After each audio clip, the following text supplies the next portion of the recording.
అందరికీ మర్నాత ప్రార్థన.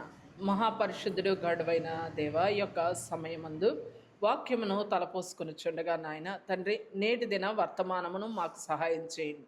వాక్య రూపధారిగా ఉన్న నిన్ను ప్రభా మేము విభజించి పంచుకొని తిని ఆత్మకు బలము పొందే విధముగా మీ యొక్క వాక్యాహారముతో మమ్మల్ని బలపరచమని మీరే వచ్చి బోధించండి. నా మాటలు, నా తలంపులు, నా యోచనలు ఏవి కాదు ప్రభా, నన్ను మరుగుపరిచి ఎవరి హృదయమునకు, ఎవరి అంతరంగమునకు ఎట్టి వాక్యాహారం అవసరతగా ఉన్నదో అట్టి వాక్యాహారాన్ని సహాయం చేయమని మీరే వచ్చి బోధించమని మా మంచి బోధకుడైన యేసు క్రీస్తు ప్రభు వారి పేరిట అడిగి వేడుకొచ్చున్నాం మా పరమ తండ్రి, ఆమేన్. ఈ దినమందు వాక్యము చదువుకోవడానికి ముందుగా మనల్ని మనము కొన్ని విషయాలను ప్రశ్నించుకుందాం. మొట్టమొదటిగా, అసలు మీరైనా నేనైనా మనము ఏ మార్గములో నడుచుచున్నాం? అనగా దేవుని మార్గంలో నడుచుచున్నామా లేదా లోకపు మార్గంలో నడుచుచున్నామా అనే ప్రశ్న ఒకటి. తర్వాత ఆ యొక్క మార్గము దేవుని చిత్తమా లేక మన చిత్తమా అని మరి ఒకటి, నా యొక్క మార్గము నా యొక్క ఆత్మకు నెమ్మదినిస్తుందా, అంటే ఈ లోకపు మార్గము నా జీవితమునకు, నా ఆత్మకు నెమ్మదినిస్తుందా అన్న విషయాల గురించి మనము ఈ దినమందు ధ్యానము చేసుకుందాం. అయితే ఈ దినమందు చదవబడే వాక్య భాగము ఇర్మియా గ్రంథము 6వ అధ్యాయము 16-17 వచనాలను పఠించుకొని దానిని ధ్యానము చేద్దాం. యెహోవా ఇలాగూ సెలవిచ్చున్నాడు, మార్గంలో నిలిచి చూచుడి, పురాతన మార్గములను గూర్చి విచారించుడి. మేలు కలుగుజేయు మార్గమేది అని అడిగి అందులో నడుచుకొనుడి, అప్పుడు మీకు నెమ్మది కలుగును. అయితే వారు మేము అందులో నడుచుకొనమని చెప్పుచున్నారు. మిమ్మును కాపుకాయుటకు నేను కావలి వారిని ఉంచియున్నాను, ఆలకించుడి, వారు చేయు బోరధ్వని వినబడుచున్నది. చాలు.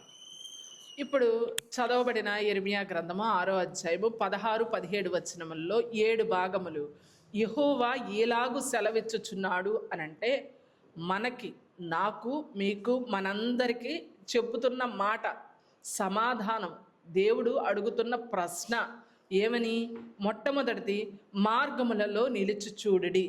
రెండవది, పురాతన మార్గములను గురించి విచారించుడి. మూడవది, మేలు కలుగు మార్గము ఏది అని అడిగి నాలుగవదిగా అందులో నడుచుకొనుడి. ఐదవది, అప్పుడు మీకు నెమ్మది కలుగును.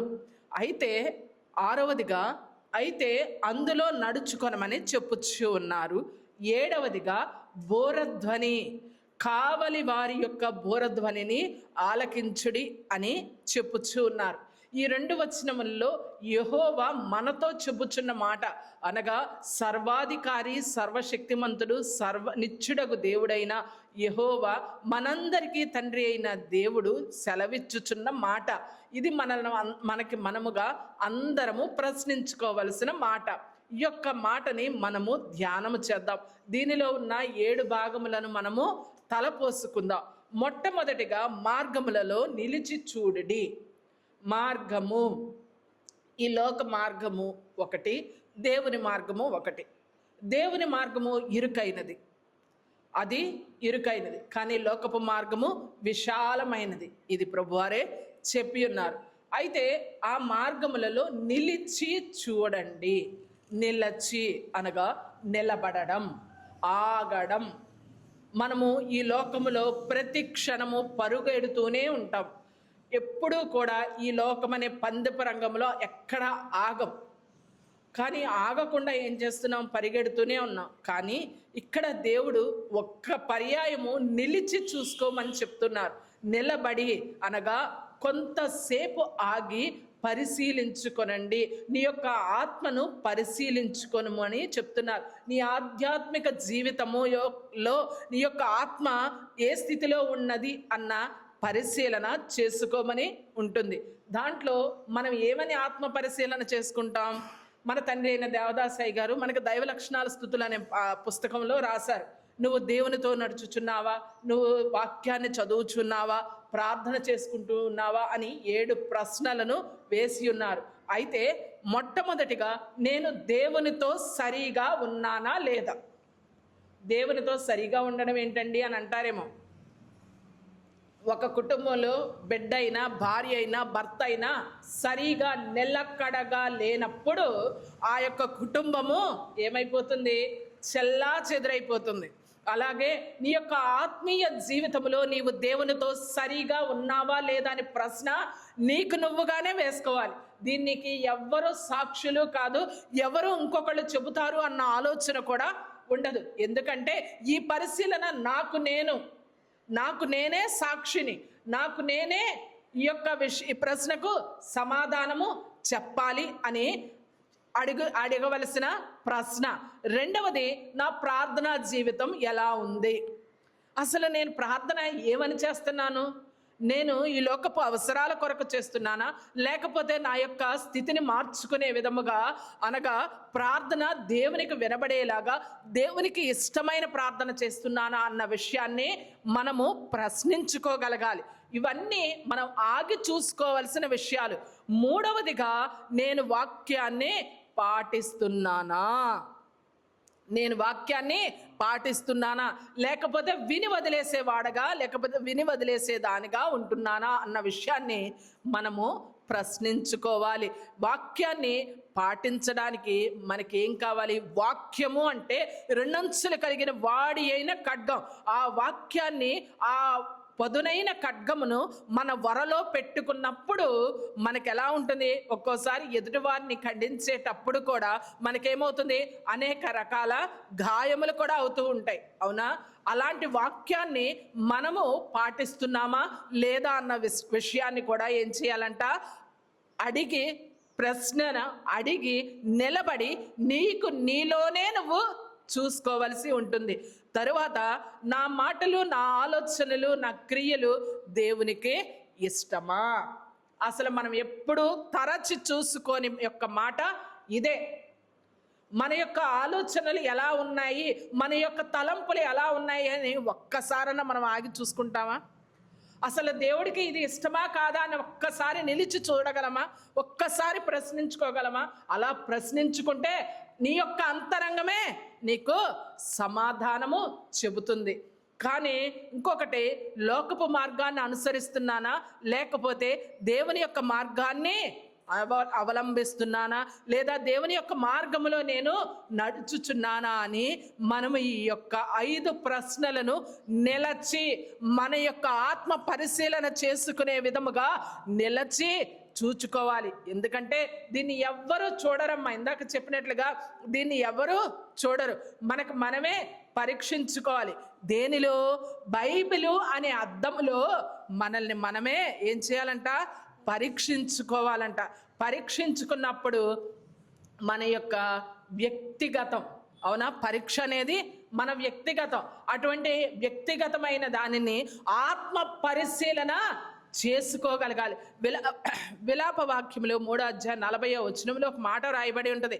మన మార్గములను పరిశీలించి పరీక్షించి యెహోవా వైపు తిరుగుదము. మన మార్గములను ఏం చేయాలంట? సొలొమోను గారు చెప్పిన మాట. ఈ సూర్యుని క్రింద ఉన్నదంతా వ్యర్థమని చెప్తూ మన మార్గములను, అంటే నా యొక్క మార్గములను పరిశీలించి పరీక్షించుకొని యెహోవా వైపు తిరుగుదుము. అంటే ఇప్పటి వరకు మనం ఎక్కడున్నాం? లోకము వైపు తిరుగున్నాం. అందుకనే మనం యెహోవా వైపు తిరగలేము. కాబట్టి సొలొమోను భక్తుడు ఏమని చెప్తున్నారంట? మన యొక్క మార్గములను పరిశీలించి పరీక్షించుకొని యెహోవా వైపు తిరుగుదాం రండి అని చెప్తున్నారు. మరి దానిని మనం ఆలోచించాలి కదా. యాకోబు పత్రిక 1వ అధ్యాయం 23, 24, 25 వచనాలలో ఒక మాట ఉంటుంది. వాక్యాన్ని వినడమే కాదు, దాన్ని ప్రకారముగా మనము జీవించాలి. వాక్యాన్ని మనము అనుసరించకపోతే మన అద్దములో మన ప్రతిబింబాన్ని చూచుకొని బయటికంటే తప్పిపోయిన తర్వాత మన యొక్క ముఖం ఎలా ఉంటుందో మనకి తెలియని విధముగా ఉంటుందన్నమాట. అలాగే మనము ఈ యొక్క వాక్యము అనే అద్దములో మనలను మనము పరిశీలించుకోగలగాలి. పరిశీలించుకున్నప్పుడు మనము ఖచ్చితముగా నిలబడి మన యొక్క ఆత్మ పరిశీలనను చూస్తూ ఉంటాం. చూడండి, మనల్ని మనము ప్రేమించుకుంటాం కానీ మనం ఇంకొకరిని ప్రేమించు. ఈ మాట ఒకవేళ ఎవరికైనా కష్టంగా ఉండొచ్చేమో. ఒకసారి ఆలోచించండి అమ్మా, మన భర్తని కానీ మనల్ని ప్రేమించుకున్నంతగా మన భర్తను మనం ప్రేమించలేం, మన భార్యను కూడా ప్రేమించలేం, మన బిడ్డలను కూడా ప్రేమించలేం. కానీ దేవుడు ఒక్కడు మాత్రమే మనలను పరిపూర్ణముగా ప్రేమించాడు కాబట్టే ఆయన తన సొంత కుమారుణ్ణి మనకు దానముగా ఇచ్చివేసి ఉన్నారు. అలాగే కుమారుడైన యేసుక్రీస్తు ప్రభువారు కూడా తండ్రి అయిన దేవునిని అంతే ఎక్కువగా ప్రేమించారు కాబట్టి తండ్రి చెప్పిన మాటకు ఆయన విధేయుడుగా ఉండి ఉన్నారు. అటువంటి స్థితిని మనము అందుకోగలగాలి. అదే మనము మార్గములలో నిలిచి చూడడం అని. మనం ఏం చెప్తాము? పూర్ణ హృదయంతో, పూర్ణ ఆత్మతో, పూర్ణ శక్తితో, పూర్ణ బలముతో నా దేవుడైన యెహోవాను ప్రేమించుచున్నాను అన్న మాటకి అసలు కొంచెమైనా అర్థం ఉందా? అది తరచి చూసుకోవాలన్నమాట. అదే మనము మార్గములలో నిలిచి చూసుకునే పద్ధతి. రెండవదిగా పురాతన మార్గములను విచారించుడి. పురాతనము అంటే పాత మార్గము. విచారించడం అంటే ఏంటండి? తెలుసుకోవడం. ఇది నేను వాక్యంలో ఉన్న ఆ యొక్క 7 భాగాలనే వివరిస్తున్నాను, వేరే ఏది చెప్పుకోవటం లేదు. మనం ఇర్మియా గ్రంథంలో ఉన్న 16వ వచనంలో ఉన్న 2వ భాగాన్ని చెప్పుకుంటూ ఉన్నాం అన్నమాట. పురాతన మార్గములను గురించి విచారించుడి. పురాతన మార్గములు అంటే దేవునికి భయపడే మార్గం. అసలు నువ్వు దేవుడికి భయపడే స్థితిలో ఉన్నావా లేదా అని సామెతల గ్రంథంలో 23 పర్యాయాలు యెహోవా యందు భయభక్తులు కలిగిన వాడు వర్ధిల్లుండు, యెహోవా యందు భయభక్తులు కలిగి ఉండుటే జ్ఞానమునకు మూలమని 23 పర్యాయములు చెప్పి ఉన్నారు ఒక్క సామెతల గ్రంథంలోనే. మరి నీకు అసలు దేవుడంటే భయం ఉందా? భయము ఉండాలి, భక్తి ఉండాలి. భయము అంటే అమ్మో నన్ను చూసే నా తండ్రి సర్వశక్తుడైన దేవుడు ఒకడు ఉన్నాడు, ఆయన నన్ను నిరంతరము చూస్తూ ఉంటారు. ఆ నిరంతరము చూసేటప్పుడు నా యొక్క స్థితి ఎలా ఉండాలన్న భయము అనుక్షణము నీ యొక్క అంతరంగములో ఉండాలి. అదే పురాతన మార్గములను గురించి విచారించడం, అదే పురాతన మార్గములను గురించి తెలుసుకోవడం. అలాగ తెలుసుకోవాలంటే నీకు భయముతో పాటు దేవుడంటే భక్తి అనగా గౌరవము ఉండాలి. భయభక్తులు అంటే భయం ఎలా ఉంటుందో భక్తి అనేది గౌరవం. దేవుడి ఎడల నీకు ఉండాల్సిందేంటి? గౌరవం. తల్లిదండ్రుల పట్ల పిల్లలకు ఉండేదేంటి? గౌరవం ఉండాలి, భయము ఉండాలి, భక్తి ఉండాలన్నమాట. అటువంటి దేవునికి భయపడే మార్గాన్ని నువ్వు విచారించాలి. ఇప్పుడు ఏదైనా ఒక విషయంలో మనకి కావాల్సింది, ఒక అబ్బాయికి ఒక అమ్మాయికి వివాహం జరిగించాలంటే అబ్బాయి గురించి అమ్మాయి గురించి ఎంతగా విచారిస్తారు. లేకపోతే నీకు ఏదైనా అవసరత ఉంటే దాని నిమిత్తం నువ్వు ఎంతగా విచారిస్తావు. అలాగే నీ యొక్క మార్గము, నీ యొక్క స్థితి, నీ యొక్క ఆత్మస్థితి ఎలా ఉందో తెలుసుకోవడం కొరకు నువ్వు దేవుని యొద్ద ఎంతగా విచారించాల్సి ఉంటుంది. దేవుని మార్గము, దేవునికి భయపడే మార్గము ఎలా ఉందో నువ్వు తెలుసుకోగలగాలి. సత్యాన్ని ప్రేమించే మార్గము నీకు తెలియాలి. సత్యాన్ని ప్రేమించడం అంటే నిజమైన దేవుడు ఈయన అన్న తెలుసుకోగలిగే నిజము నీకు తెలియాలి. దేవుని యొక్క వాక్య గ్రంథము ఏమి బోధిస్తుంది, దానిని నేను ఏ రీతిగా అనుసరించాలి అనే మార్గాన్ని నువ్వు తెలుసుకోగలగాలి. పాపాన్ని ద్వేషించే మార్గము నీలో ఉండాలి. పాపాన్ని ద్వేషించడం అంటే పాపపు జోలికి పోకుండా. ఇప్పుడు ఈ లోకంలో ప్రస్తుత కాలంలో ఎలా ఉంది? పాపమే ఏలుబడి చేస్తుంది. పాపం అంటే శరీరం ద్వారా చేసే పాపము, లేకపోతే ఇంకొకటి అని అనుకుంటారు. ఆజ్ఞాతిక్రమమే పాపము. మరి అటువంటి ఆజ్ఞాతిక్రమములో అటువంటి పాపమును మనము ఎలా ఉండాలి, ఎలా చూడగలగాలి? దేవుని వాక్యాన్ని గౌరవించగలగాలి. అనగా నువ్వు ప్రార్థనలో ఏ స్థితిలో ఉన్నావు, అసలు ప్రార్థన అనే దానిలో నువ్వు నిలవగలిగే స్థితి నీకుందా? నువ్వు దేవుణ్ణి అడిగావు, ప్రార్థన చేసావు, ఆ ప్రార్థన మీదే దేవుడిచ్చే సమాధానం కొరకు ఒక్క నిమిషమన్నా ఎదురు చూడగలిగే అంతరంగము నీలో ఉందా అని విచారించి తెలుసుకోగలగాలి. దేవుని చిత్తానికి నేను విధేయత చూపిస్తున్నానా లేదా అని మనం ఏం చేయాలి? చూచి తెలుసుకోవాలి, విచారించి తెలుసుకోవాలి. ఇక్కడ ఒక మాట చెప్తాను చూడండి అమ్మా. ఇశ్రాయేలు జనాంగం ఉన్నారు. ఆనాడు ఐగుప్తు దేశంలో నుండి ఇశ్రాయేలీల జనాంగాన్ని 40 లక్షల మందిని దేవుడు బయటికి తీసుకొని వచ్చారు. వాళ్ళందరినీ ఎక్కడికి నడిపించడం కోసము? పాలు తేనెలు ప్రవహించే దేశమునకు, కనాను దేశమునకు తీసుకువెళ్ళడం కోసం. కానీ వాళ్ళు విన్నారా? దేవుని మార్గంలో వాళ్ళు నడిచారా? ఐగుప్తు కూడా ఇంకా పూర్తిగా దాటలేదు. దాటకుండానే వాళ్ళకి ఏమొచ్చింది? తిరుగుబాటు వచ్చింది. అటువంటి తిరుగుబాటు చేసినప్పుడు దేవుడు అరణ్యంలోనే అందరూ నశించిపోయారని మనము దైవ గ్రంథంలో చదువుకుంటాం. కానీ ఇరువురు. ఎవరు వారు? యెహోషువ గారు, కాలేబు గారు మాత్రమే ఏం చేశారంట? దేవుని యొక్క రాజ్యము, దేవుని యొక్క పట్టణము, కనాను దేశము, పాలు తేనెలు ప్రవహించే దేశమైన కనాను దేశమునకు వారిరువురే చేరారు. మరి 40 లక్షల మంది ఏమైపోయారు? మనము కూడా దేవునిలో వచ్చేటప్పుడు ముందుగా అలాగే అనుకొని వస్తాం. కష్టాలు, శ్రమలు, ఇరుకులు, ఇబ్బందులు, బాధలు, వేదనలు ఇవన్నీ తగిలిన వెంటనే మనము దేవుని మీద తిరుగుబాటు చేయడము మొదలు పెడతాము. మరి మొదలు పెట్టినప్పుడు మనకి దేవుడిచ్చే పరమ కానాను దేశంలోకి, నూతన యెరూషలేము పట్టణంలోకి ఎలా వెళ్ళగలము? వెళ్ళలేం కదా. కానీ వెళ్ళగలిగిన వారు చూడండి, యెహోషువ గారు ఒక ప్రవక్తగా మారిపోయారు. అంత ప్రవక్త అనే ధన్యతను ఆయనకు ఇచ్చిన్నారు. కాలేబు గారి యొక్క వంశము బిడ్డలు ఎంత వృద్ధిలోనికి వచ్చారో చూడండి.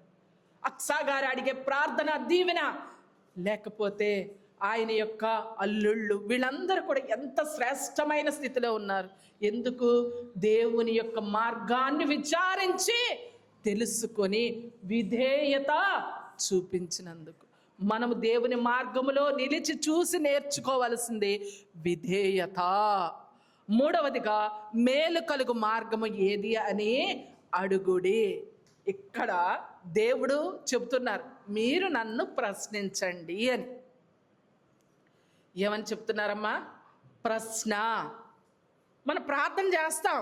ఇక్కడ పైన వచనంలోనే చదువుకున్నాం, యెహోవా ఎలాగో సెలవిచ్చుచున్నాడని చెప్పుకుంటూ ఉన్నాం.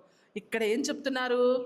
మేలు కలుగు మార్గం ఏదని నువ్వు ఎప్పుడైనా నన్ను అడిగావా అమ్మాయి, లేదా అడిగావా అబ్బాయి అని దేవుడే మనకి నేర్పిస్తున్నారు. నన్ను ఇలాగ మీరు ప్రశ్నించండి అని. కానీ మనం ఎలా ప్రశ్నిస్తామో తెలుసా? ఇక్కడ 2 రకాలు చెప్తాను. లోకపు మనిషి లేదా దేవుని మనిషి. లోకపు మనిషి ఏమడుగుతాడు? నాకేంటి లాభం, నాకు ఈ పని చేస్తే గౌరవం వస్తుందా అని లోకపు మనిషి ఆలోచిస్తాడు కదా. ప్రజలు నన్ను మెచ్చుకుంటారా? ఇది ఎక్కువైపోయింది ఈ మధ్య. ప్రతి ఒక్కళ్ళు ఏం కావాలని కోరుకుంటున్నారు? మెచ్చుకోలు కావాలని కోరుకుంటున్నారు. దేవుణ్ణి మనం అడిగే ప్రశ్నలు ఎలా ఉంటాయో తెలుసా? అయ్యా నన్ను బాగా హెచ్చించు. అలాగే కదా అడిగేది. నాకు బాగా అన్నిట్లోనూ ఫస్ట్ వచ్చేయాలి, నన్ను బాగా దీవించు. ఇది ఎలా దీవించాలి? మనం అడుగుతామా? అడగం. ఎలా అడుగుతాము? ఇలాగే, దీనివల్ల నాకు సౌకర్యాలు ఉంటాయా అని. ఇప్పుడు మామూలుగా ఒక కూలి పని చేసుకునే వ్యక్తి కూడా ఏం కోరుకుంటున్నారు? ఫెసిలిటీస్ కోరుకుంటున్నారు, సౌకర్యాలు కోరుకుంటున్నారు. అవునా? సౌకర్యాలు ఉంటాయి. సౌకర్యాలు ఉన్నప్పుడు నువ్వు దేవుని యొద్దకు వస్తావా? నీకు కష్టం ఉందనుకోండి, నీకు ఎవ్వరో తీర్చలేని కష్టం కలిగింది, అప్పుడు నువ్వేం చేస్తావు? వేకువజామున, రేయి మొదటి జామున, మార్కు సువార్తలో యేసుక్రీస్తు ప్రభువారు 1వ అధ్యాయం 35వ వచనంలో ఉంటుంది మాట. ఆయన పెందల కడే లేచి ఇంకా చాలా చీకటిగా ఉండగా, అనగా రేయి మొదటి జామున వచ్చి ఏం చేశారంట? ప్రార్థన చేశారు. నీకు కష్టం కలిగినప్పుడు, నీకు ఇరుకు కలిగినప్పుడు, ఇబ్బంది కలిగినప్పుడు, నువ్వు ఎవ్వరు నిన్ను ఆదుకోనప్పుడు ఏం చేస్తారంట? మనము కూడా అట్టే ప్రార్థన చేస్తాం. కానీ మనం చెయ్యాల్సింది అది కాదంట. అసలు దేవుని మనిషి ఎలా కోరుకుంటారో తెలుసా? అయ్యా ఇది నీ చిత్తమా, నేను ఈ కార్యము చేస్తూ ఉన్నాను, ఇది నీ చిత్తమేనా అని అడుగుతాడు. లేదా ఇది నా విశ్వాసాన్ని బలపరుస్తుందా, లేకపోతే నా యొక్క విశ్వాసాన్ని అవిశ్వాసంగా మారుస్తుందా అని ఎప్పుడైనా మనం అడుగుతామా?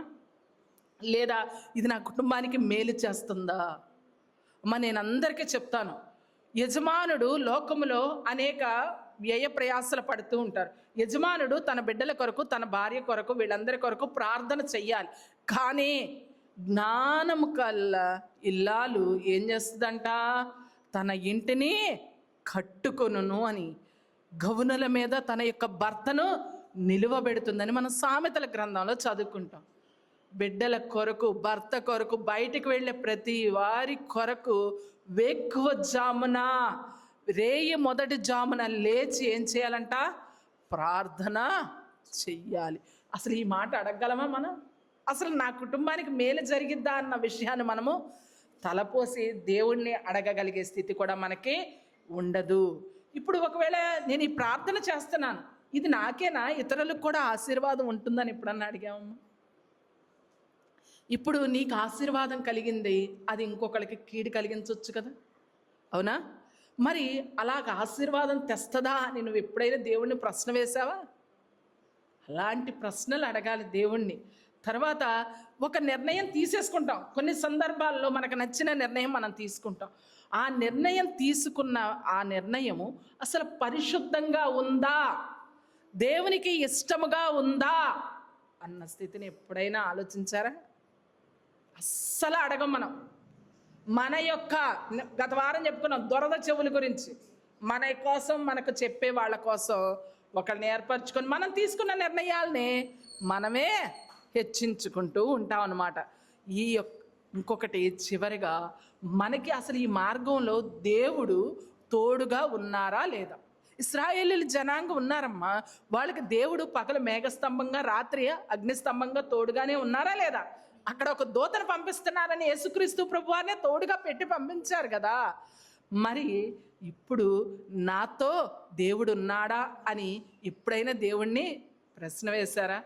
మనం నిర్గమాకాండ గ్రంథంలోనే చదువుతాం, నీ సన్నిధి నాతో రాని ఎడలా నేను ఇక్కడ నుంచి ఇంకొక అడుగు కూడా బయటకు పెట్టను అని. ఏమి రావమ్మని అడగాలి? సన్నిధి. సన్నిధి అంటే త్రిత్వము, తండ్రి, కుమార, పరిశుద్ధాత్మతో పాటు దూతలు, పరిశుద్ధులు, ప్రవక్తలు, సన్నిధి పరులు, ప్రార్థనా పరులు, ఆత్మస్వరూపులు, 24 పెద్దలు, వీళ్ళందరూ కలిసి పరిశుద్ధుడు, పరిశుద్ధుడు, పరిశుద్ధుడని స్తుతిస్తూ ఉండేదే సన్నిధి. అటువంటి సన్నిధి నాతో కూడా రావాలని ఎప్పుడైనా దేవుని ప్రశ్న వేసా? మనం అడగం. నాకు ఇది కావాలి, నువ్వు చేయలేదు, ఇంకంతకు మించి మనం ఏమీ అడగం. అందుకనే దేవుడు ఏమంటున్నాడు? మేలు కలుగు మార్గం ఏది అని అడుగుడి అని నీకు ప్రశ్న ఎలా వెయ్యాలో కూడా చెబుతూ ఉన్నారు. సామెతల గ్రంథం 3వ అధ్యాయం 5-6 వచనాల్లో ఒక మాట ఉంటుంది. ఏంటో తెలుసా? మన పూర్ణ హృదయంతో యెహోవాపై నమ్మకం ఉంచి మన స్వబుద్ధిని ఆధారపడకుండా మన మార్గములలో ఆయనను గుర్తించండి. మన ప్రతి మార్గంలో ఎవరుంటారో తెలుసా? దేవుడు ఉంటాడు. ఆయనను గుర్తించగలగడమే నువ్వు దేవుని యొక్క మార్గంలో నిలిచి చూడడం, దేవుని యొక్క మార్గమును విచారించడం, దేవుని యొక్క మార్గం ఏది అని నువ్వు అడగడం. అటువంటిది గుర్తించండి అని అక్కడ వ్రాయబడి ఉంటుంది. ఇంకా 4వ మాటగా అందులో నడుచుకునండి.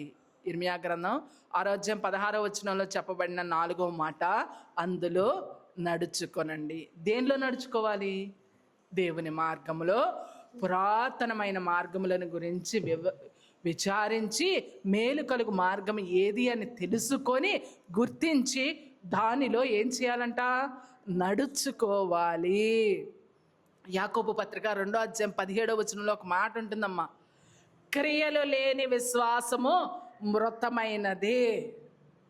అసలు క్రియ, నువ్వు చేసే పనిలోనే నీకు విశ్వాసం లేకపోతే నువ్వు చేసే పని ఏంటి? దేవుడి దగ్గరకు వచ్చి ప్రార్థన చేస్తావు, నాకు ఇది కావాలని అడుగుతావు. అడిగిన ఆ యొక్క స్థితి నెరవేరిందా లేదా అని నీకు విశ్వాసం ఉందా? అటువంటి విశ్వాసం లేకపోతే అది ఏంటంట? మృతమైనది, చచ్చిపోయిన దాంతో సమానం అని చెప్తున్నారు. ఎప్పుడూ కూడా మనము మృతమైన దానిగా కాక మన క్రియలలో ఏం చూపించాలంట? ప్రేమ చూపించాలి. మన యొక్క క్రియలలో దేవుని పట్ల విశ్వాసాన్ని చూపించగలగాలంట. ఇంకోటి చూడండి, మామూలుగా నడవాలి నడవాలి అని చెప్తున్నారు. నడక అంటే ఏంటి? జీవిత ప్రయాణం, జీవితాంతం మనము నడవడం, అంతేనమ్మా? అటువంటి నడకను మనము నిరంతరము కొనసాగించాలి. ప్రేమను గురించి ద్వేషిస్తే, అంటే ప్రేమ గురించి మనకు తెలుసు. యేసుక్రీస్తు ప్రభువారు నిన్ను దింపి ఆయన శిలువ మీద బలి అయ్యారు. నువ్వు చచ్చిపోవాల్సిన స్థానంలో ఆయన చనిపోయారు. ఆ విషయం నీకు తెలుసు, కానీ నువ్వు ఏమీ ఎరగనట్టు మళ్ళీ యేసుక్రీస్తు ప్రభువారిని చంపడానికి పాపం చేస్తే, అక్కడ నువ్వు ప్రేమ గురించి తెలుసుకొని మళ్ళీ తిరిగి ద్వేషిస్తే ప్రయోజనం ఏమన్నా ఉంటుందా? ఉండదు. నీవు ప్రార్థన గురించి వింటావు, ఆ ప్రార్థన గురించి విని అనుసరించు. మరి అలాంటప్పుడు దాంట్లో నువ్వు నడుచుకున్నట్లు అవుతుందా? పవిత్రత గురించి వింటావు, పాపం చేస్తూనే ఉంటావు. పవిత్రత గురించి ఆలయంలో గంటన్నర చెప్పే బోధంతా వింటావు, నేను నడుచుకోవాలి అని అంటావు, కానీ నడవు. ఎలా ఉంటావు? నువ్వు పాపంలో పడే ఉంటావు. విశ్వాసంతో ఉండాలి అని అనుకుంటావు, కానీ భయంతోనే జీవిస్తావు. తర్వాత ఒకరోజు ప్రార్థిస్తాం, మిగిలిన రోజులు ఏం చేస్తాం? మిగిలిన రోజులు దేవుణ్ణి మర్చిపోతాం. అంటే దానికి సాకేం చెప్తామో తెలుసా? నాకు సమయము లేదు. దానికి చెప్పే సాకేంటో తెలుసా? నాకు సమయము, టైం లేదు. అన్ని విషయాలకు టైం ఉంటుంది కదా, కానీ దేవుడి దగ్గర ప్రార్థించడానికి మాత్రం టైం ఉండదు. నీ అవసరత కోసం నువ్వు ఒకరోజు వెళ్తావు, రెండో రోజుకి ఏమైపోద్ది? దేవుడు నా అవసరతను తీర్చలేదు. కనీసం మనము సిలువ ధ్యానాలు చేస్తాం 40 రోజులు. మన యొక్క ఆత్మస్థితిని మెరుగుపరుచుకోవడానికే కదమ్మా సిలువ ధ్యానాలు చేస్తాం. ఒక మండల కాలంలో ఏదైనా మార్పు చెందుతుంది. ఒక్క 40 రోజులు నీ అంశం కొరకు ఎప్పుడైనా కానీ నువ్వు ప్రార్థన చేయగలిగావా? ప్రార్థన చేసి చూడండి, అది ఎందుకు నెరవేరదో తెలుసు. మోకరించండి, నువ్వు దేవుడు తప్ప ఇంకెవ్వరూ లేరు అనుకొని ప్రార్థన చేసి చూడు 40 రోజులు, ఎందుకు నెరవేరదో చూద్దాం. అసలు నువ్వు దేవుణ్ణి అడగడం నీకు చేత కావటం లేదు. నువ్వు ఒక్కరోజు ప్రార్థించేసి ఇంకో రోజు అక్కర్లేదని అని అనుకుంటున్నావు. అసలు అలా ఎలా కుదురుతుంది? సంఘంలో మాత్రం ఎలా ఉంటామో తెలుసా? భక్తిగా ఉంటాం. బయట మాత్రం, ఇక్కడి నుంచి అడుగు, బయట ఒక్క అడుగు పెట్టండి, మనకేమనిపిస్తుంది? వెంటనే గుర్తొస్తుంది. ఫస్ట్ వన్ గుర్తొచ్చేది ఏంటో తెలుసా?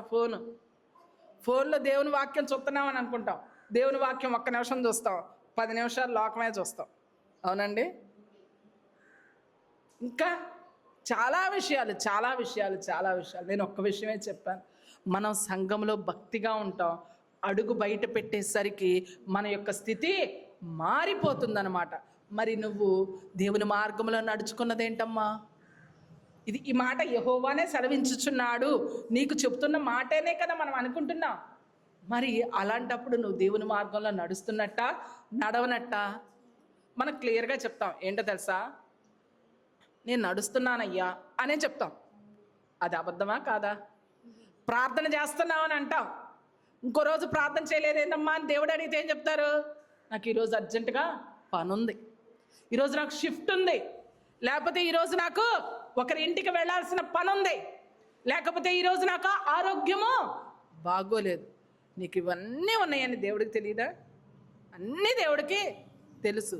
కానీ దేవుడు ఏం చేస్తున్నారు? నా బిడ్డ నన్ను చూడడానికి వస్తాడా రాడా అనే కదా చూసేది. తండ్రి బిడ్డ కొరకు ఎదురు చూసేటప్పుడు తండ్రి కూడా ఇలాగే నా కొడుకు నా కోసం వస్తాడా రాడని ఎదురు చూస్తారు కదా.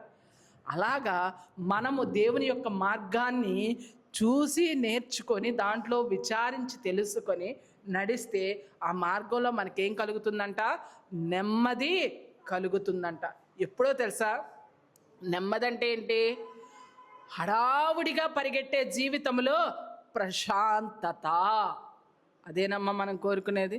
మనం పుట్టింది మొదలుకొని చనిపోయే వరకు మనకి ఎక్కడైనా నెమ్మది దొరికిద్దా? ఒక్క దేవునిలోనే. నువ్వు నిజముగా నీ యొక్క అవసరతల కొరకు కాక నీ యొక్క అంతరంగమును విప్పి దేవుని యొద్ద మాట్లాడి కాసేపు ఆయన సన్నిధిలో కూర్చో, అప్పుడు దొరుకుతుందండి మీకు నెమ్మది. అలా కూర్చోవడం కూడా మనకి తెలియదు. దేవునితో సరిగా ఉన్నప్పుడు మాత్రమే. అందుకనే అదే 6వ అధ్యాయం 16వ వచనంలో 5వ భాగంలో రాయబడి ఉంది, ఆ మార్గములలో, దేవుని మార్గములలో ఏం కలుగుతుందంట? నెమ్మది కలుగుతుందంట. నువ్వు దేవుడితో సరిగా ఉండకుండా నాకు నెమ్మదిచ్చేయ్యా అంటే అవుతుందా? కానే కాదు. మనకి ధనములో దొరకదమ్మా నెమ్మది, లేకపోతే ప్రశంసల్లో దొరకదమ్మా, లేకపోతే ఈ యొక్క రాజకీయాల్లో కానీ, దేనిలో, రాజవీధుల్లో కానీ ఎక్కడా దొరకదు. పరమగీతంలో చదువుకుంటూ ఉంటాం, నా ప్రభువుని, నా ప్రియుడిని నేను వెతుకుతూ ఉన్నాను. ఆయన పురవీధులలో లేరు, రాజమార్గములలో లేరు, సంత వీధులలో లేడు. ఎక్కడున్నాడు? నా ప్రియుడు నా కొరకు సన్నిధిలో ఎదురు చూస్తూ ఉన్నాడు. మరి అలాంటి దేవుని కొరకు నేను ఎప్పుడైనా సన్నిధికి వెళ్ళి ఆ నెమ్మదిని పట్టుకోగలిగానా? మనకు అన్ని సౌకర్యాలు ఉన్నాయి. అన్ని సౌకర్యాలు ఉన్నప్పుడు దేవుడు గుర్తుకొస్తాడమ్మా? అస్సలు రాడు. అందుకని దావీదు గారు ఒక ప్రార్థన చేస్తారు, అయ్యా నన్ను పేదవాడిగా ఉంచొద్దు, పేదవాడిగా ఉంటే నాకు ఇది లేదు అని నేను నిన్ను దూషిస్తానేమో, నన్ను సంపన్నుడిగా కూడా ఉంచొద్దు, అన్నీ ఎక్కువైపోయి కూడా నేను నిన్ను మరచిపోతానేమో అని. అలాంటి ప్రార్థన ఎప్పుడైనా మనం చేసామమ్మా? చెయ్యం. కానీ మనకేం కావాలి? దేవుడే ఇస్తున్నాడు. మీరు నా మార్గాలను వెతకండి, నా మార్గాలను విచారించండి, నా మార్గాల్లో ఆగి చూడండి, మార్గం ఏది మేలు అని అడిగి చూడండి. అప్పుడు మీకేం కలుగుతుందంట? నెమ్మది కలుగుతుంది. మన స్వబుద్ధితో ఎప్పుడు నెమ్మది కలగదమ్మా. దేవుడు ఇచ్చే సమాధానంలో మాత్రమే నీకేం దొరుకుతుందంట? నెమ్మది దొరుకుతుంది. అయితే ఒకసారి 17వ వచనం చూడమ్మా. ఇర్మియా గ్రంథము 6వ అధ్యాయం 17వ వచనంలో ఒక మాట ఉంటుంది చూడండి. మిమ్మును కాపు కాయుటకు నేను కావలి వారిని ఉంచి ఉన్నాను. మిమ్మును కాపు కాయుటకు కావలి వారిని ఉంచి ఉన్నాము. ఆలకించుడి, వారి చేయి బోరధ్వని వినబడుచున్నది. తర్వాత ఇంకా మొత్తం పూర్తిగా చదువు. కానీ మేము అందులో నడవము అని చెబుతూ ఉన్నారనమాట. మనము దేవుని మార్గంలో నడవమని క్లియర్గా చెప్తూ ఉంటాం.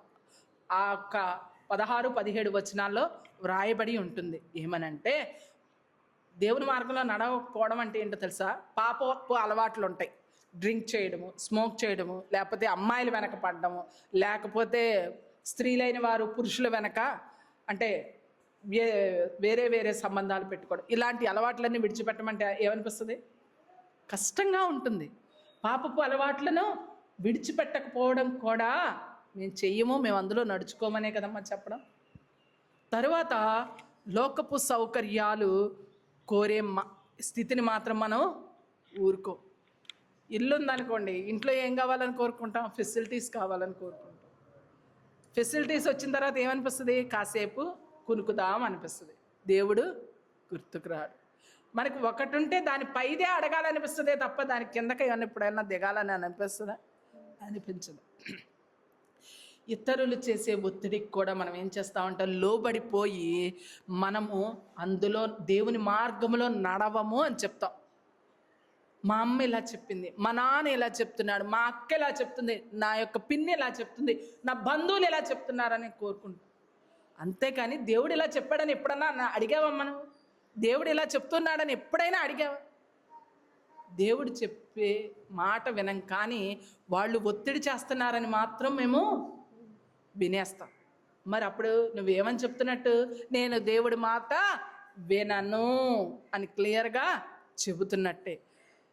ఒకవేళ దేవుని వాక్యాన్ని వింటావమ్మా? ఇప్పుడు దేవుని వాక్యాన్ని వింటూ ఉన్నారు, విని మళ్ళీ బయటికి వెళ్ళిన తర్వాత మళ్ళీ చెప్తున్నా ఏమని? స్వబుద్ధిని ఆధారం చేసుకొని నీకు నచ్చిన మార్గంలో నువ్వు వెళ్తావే తప్ప ఇది దేవుని మార్గము, ఇది కష్టంగా ఉంది, నేను దీనిని ఫాలో కాను అని, నడవను అని నీకు నువ్వుగా నిర్ణయించుకుంటావు. ఎక్కడ? అంతరంగంలో. ఇందాక చెప్పని ఆత్మ పరిశీలన, ఆగి ఆత్మ పరిశీలన చేసుకోగలగాలి. అప్పుడు నీకు నెమ్మది కలుగుతుంది. లేదంటే నువ్వు దేవుని మార్గంలో నడవను అన్నట్టే. తర్వాత దేవుని హెచ్చరికలు ఉంటాయి. ముఖ్యంగా మనకి చాలా హెచ్చరికలు ఉంటాయి. దేవుని యొక్క వాగ్దానం ఇస్తూ ఉన్నారంటే వాగ్దానానికి పైన ఆజ్ఞ ఉంటుంది, హెచ్చరిక ఉంటుంది.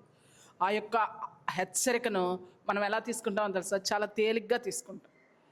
నీ దేవుడైన యెహోవాను నీ పూర్ణ ఆత్మతో, నీ పూర్ణ మనసుతో, నీ పూర్ణ శక్తితో, నీ పూర్ణ బలముతో ఆరాధించాలి, ప్రేమించాలి అని చెప్తారు. అలా చేయగలమా?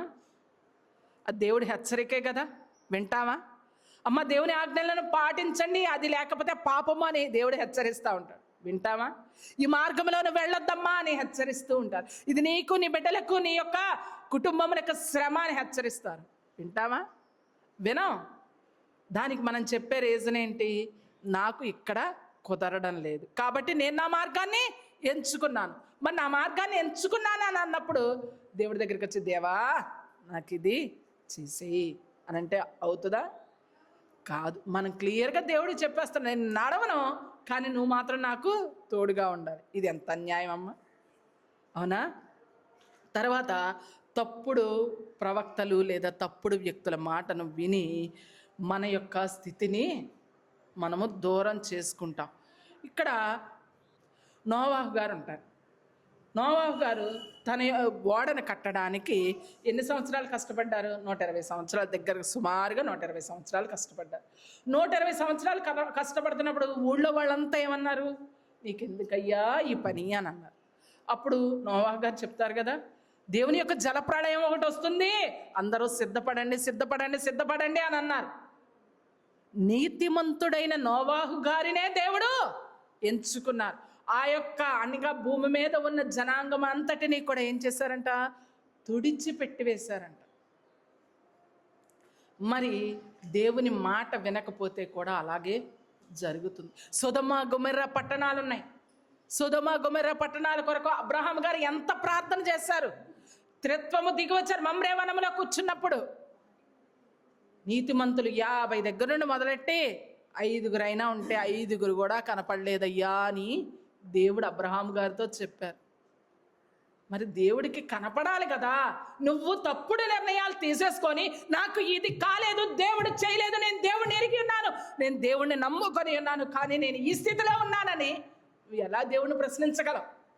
నువ్వు నీకు నచ్చిన మార్గం నువ్వు వెంట, నీకు నచ్చిన మార్గం నువ్వు చేస్తా, నీకు చెప్పే తప్పుడు వ్యక్తుల మాటలను వెంట నీ నిర్ణయాన్ని నువ్వు తీసుకున్నప్పుడు దేవుడు దాంట్లో ఎలా తోడుంటాడు? నీకు వృద్ధి ఎలా కలుగుతుంది? నీ యొక్క స్థితి ఎలా మారుతుంది? నీ యొక్క ఆత్మస్థితి ఎంతవరకు ఉంటుంది? ధనం ఈరోజు ఉండొచ్చు, రేపు పోవచ్చు, లేకపోతే ఈరోజు లేకపోవచ్చు, రేపు రావచ్చు, కానీ నీ ఆత్మస్థితిని ప్రతి క్షణము చూచే దేవుడు ప్రతీది లెక్క కడతాడు. అలా లెక్క కట్టినప్పుడు చెప్తారు ఆయన ఒక మాట, తీర్పు సమయంలో నీ యొక్క ఆత్మే నీకు వ్యతిరేకముగా సాక్ష్యము చెబుతుంది. ఆ సాక్ష్యము చెప్పేటప్పుడు నువ్వు వాదించగలవా? దేవునితో వాదించి నువ్వు నెగ్గగలవా? అంత వాదించగలిగే స్థితిలో కావాలంటే నీకు 2 అంచులు కలిగిన వాడి అయిన ఖడ్గముల మీద పట్టు కావాలి. దేవుని యొక్క వాక్యము మీద పట్టు ఉండాలి. ఆ పట్టు కలిగినప్పుడు దానిని ఎలా వాడాలో కూడా తెలుస్తుంది. అందుకనే దేవుడు చెప్తూ ఉన్నాడు, దేవుని ఎలా ప్రశ్నించాలి, ఎలా నిలిచి చూడాలి, దేవుని యొక్క ఎలా విచారించాలి, దేవుణ్ణి అడిగి ఎలా తెలుసుకోవాలి. కానీ మనం ఆ ఒక్క విషయాన్ని మాత్రం మర్చిపోతూ ఉంటాం. మర్చిపోయి ఏం చెప్తామో తెలుసా? చెప్పకనే చెప్తారంటారు. ఒక అతిథి ఇంటికి వస్తున్నాడు, ఇంటికి వస్తుంటే తలుపు గుమ్మం మూసేశాం అంటే దాని అర్థం ఏంటి? నువ్వు మా ఇంటికి రావద్దు. దేవుడు అనేక మాటలు చెప్తున్నాడు, అనేక హెచ్చరికలు ఇస్తున్నాడు, అనేక విషయాలు నీకు బోధిస్తూనే ఉన్నాడు. కానీ నువ్వు నీ హృదయం అనే తలుపుని బలంగా వేసేసుకొని బిగించి వేసుకుంటే నువ్వు వినననే కదా అర్థం. నువ్వు వినను అంటే ఏంటి దాంట్లో మాట? నువ్వు దేవుడి మార్గంలో లేనట్టే. అందుకనే దేవుడు ఏమంటున్నారు? వీళ్ళు ఏమన్నా, ఇశ్రాయేలీల జనాంగం ఏమన్నా మేము నడుచుకోము అని అంటున్నారు. దేవుడు ఏమంటున్నారు? ఇలా నడుచుకోవాలమ్మా అని అంటున్నారు. ఇలా నడుచుకుంటే గనక మీకు నెమ్మది వస్తుంది. నెమ్మదితో పాటు ఇంకొకటి ఇస్తారు కదా, మనకి గిఫ్ట్ ఒకటి దొరకాలి కదా. ఆ గిఫ్ట్ ఏమి ఇస్తానంటున్నారు? కావలి వారిని బోరధ్వనిని వినాలి. కావలి వారి యొక్క బోరధ్వని అంటే, కావలి వారు చూడండమ్మా, ప్రవక్తలు, బోధకులు. ప్రవక్తలు అంటే ప్రవచించేవారు, బోధకులు అంటే వాక్యాన్ని బోధించేవారు అని కాదు. మనకు ఉన్నది ఒక్కడే బోధకుడు, ఆయనే నీతిమంతుడు, ఆయనే తండ్రి అయిన దేవుని యొక్క ప్రియ కుమారుడైన యేసుక్రీస్తు ప్రభువారు. ఆయనే మంచి బోధకుడు, ఆయనే మంచి కాపరి. అటువంటి బోధకుడిని మనము కావలిగా ఉంచుకోగలగాలి. తర్వాత పాదిరులు ఉంటారు. పాదిరులు పరిశుద్ధులైన వారు. ఆ కాలం మొదలుకొని ఈ కాలం వరకు నీతిమంతులుగా తీర్చబడిన వారందరూ కూడా ఏమవుతారు? పరిశుద్ధుల వరసలోనికి వస్తూ ఉంటారు. కాబట్టి మనము వారిని కూడా కావలిగా ఉంచుతానని దేవుడే చెప్తున్నాడు, వాగ్దానం ఇస్తున్నాడు, నీకు ప్రామిస్ చేస్తున్నారు. నీ తల్లిదండ్రులను కూడా నీకు కావలి వారిగానే ఉంచారు కదా. బిడ్డలందరికీ కావలి వారు ఎవరు ఈ లోకంలో? తల్లిదండ్రులే. నీకు ఒక వయసు సర్టెన్ ఏజ్ వచ్చేంత వరకు కూడా నిన్ను కాపు కాసి అన్ని విషయాల్లో నీకు తోడుగా ఉండి నడిపించేది కూడా తల్లిదండ్రులే.